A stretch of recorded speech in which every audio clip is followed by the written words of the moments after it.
Autonomous swarm robotics could one day erect entire cities by coordinating thousands of tiny, self-organizing units that each handle a specific task, laying foundations, assembling walls, installing utilities, and even adapting designs in real time.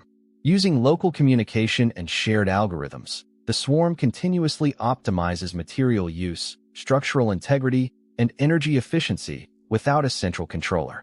Advances in modular construction, on-site 3D printing, and AI-driven path planning make this vision plausible, though challenges remain in power supply, error recovery, and regulatory approval before fully human-free city building becomes reality.